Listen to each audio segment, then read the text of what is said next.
right, you may have read or otherwise heard an announcement that was made on Friday as it relates to Bronson Battle Creek. In particular, Bronson Battle Creek announcing plans to seek designation as a teaching hospital.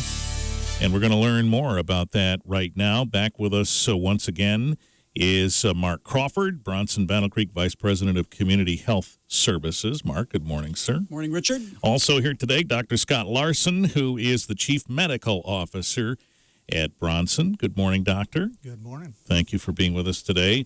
And also joining us by way of telephone is Dr. Hal Jenson. He's the founding dean of the Homer Stryker Medical School at Western Michigan University. Dr. Jenson, good morning to you, too. And good morning to you.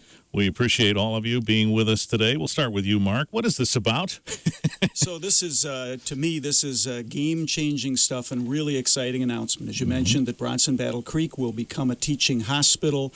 And the second part of that probably brings it to life, really, for folks a little bit more, is that in partnership with WMed and with Grace Health, our federally qualified health center, we will be creating a family practice residency that will fully operationally bring 18 family practice physicians here to Battle Creek to learn and train.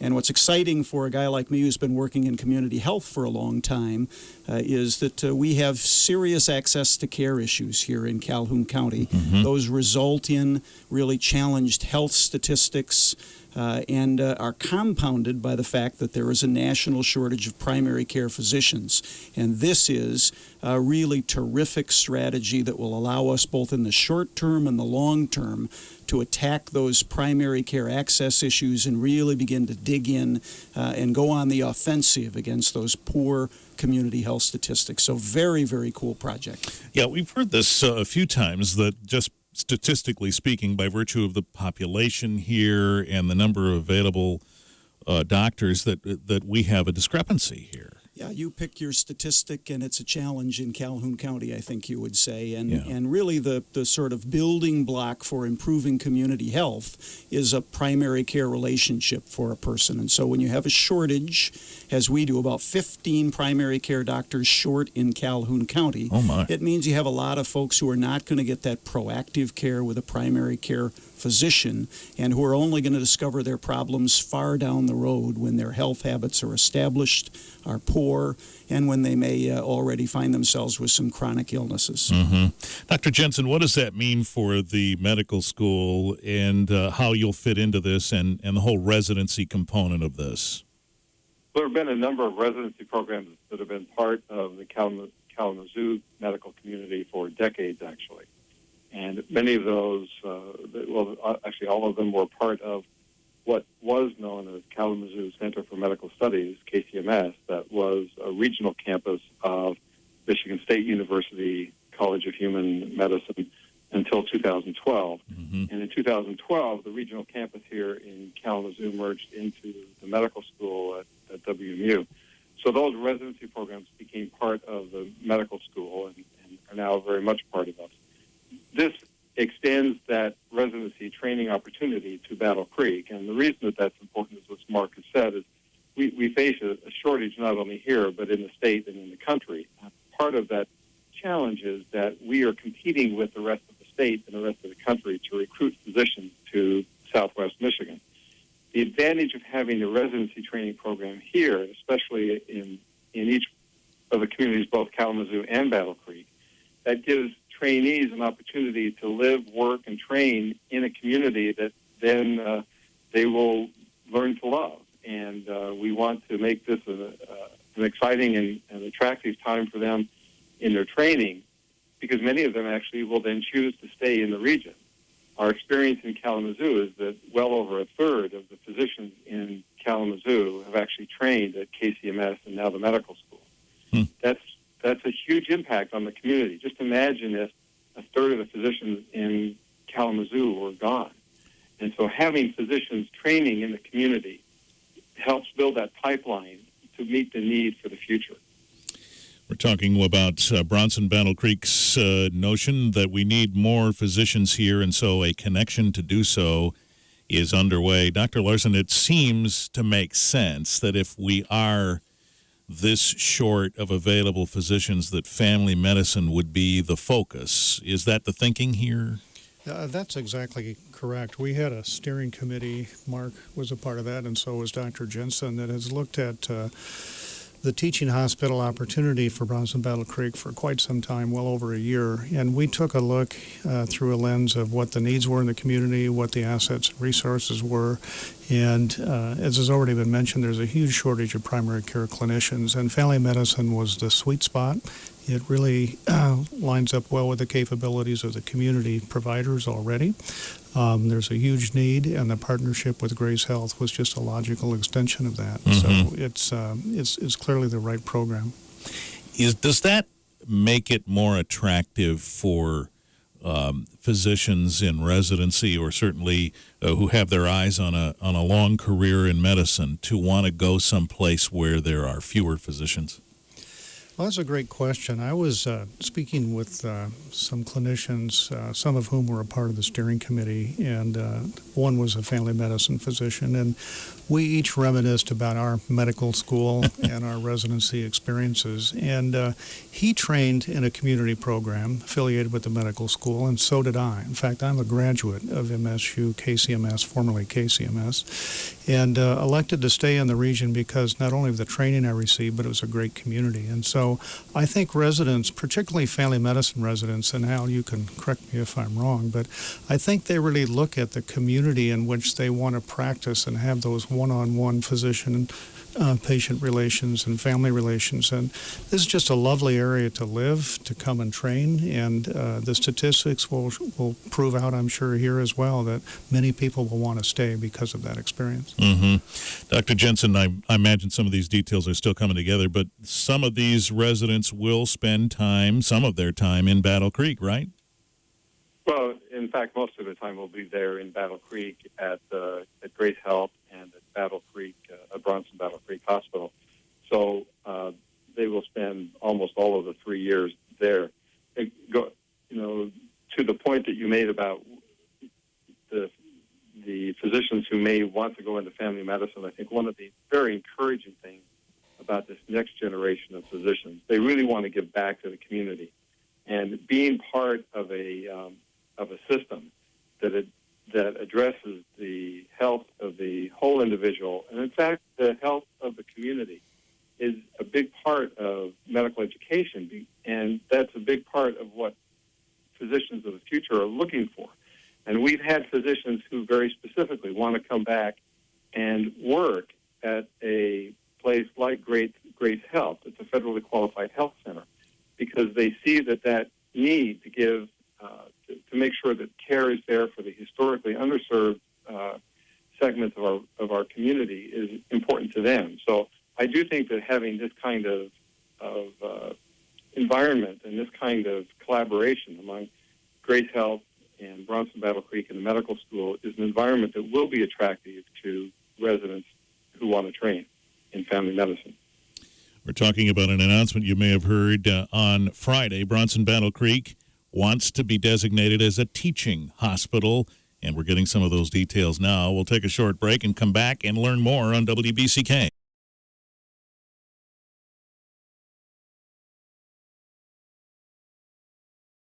We have a big group with us today. It's Mark Crawford, who is with Bronson Battle Creek Community Health Services, and Dr. Scott Larson is the Chief Medical Officer at Bronson, and Dr. Hal Jenson on the line with us, founding dean of the Homer Stryker Med School at Western Michigan University. Bronson Battle Creek announcing plans to seek a designation as a teaching hospital, and that is what we're talking about today. The notion would be that we have a shortage of physicians here, and this would help shore that up.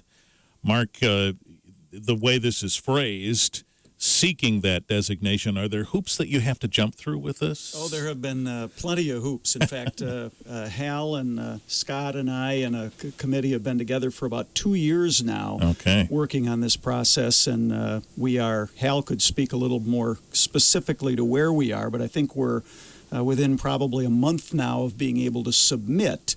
And there are 2 separate groups we submit to, and both will take a look, and there'll be a site visit here to Battle Creek. And still work ahead, but yeah, there are a lot of hoops, and there should be a lot of hoops before, I suppose, a hospital and a community is accepted to do this work. Yeah, and Dr. Jenson, I imagine you're used to those.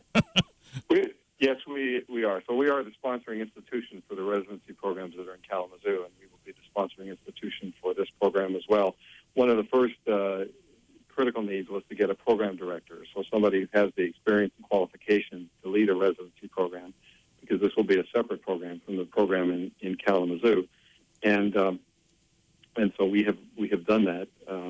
We've recruited a program director who's just an outstanding individual and good fit for this community, and she has started working on the paperwork. The next step will be submission of the application for the program, and that we hope to have in within the next few months, and that will go to the Accreditation Council for Graduate Medical Education, the ACGME, and specifically to a Residency Review Committee, an RRC within the ACGME, that will look at the application quite critically to make sure that we have all the things that we need to provide training to qualify residents who have come out of medical school after 4 years of medical school and come here for 3 years of training in family medicine, but then qualified to go out and be able to practice medicine independently.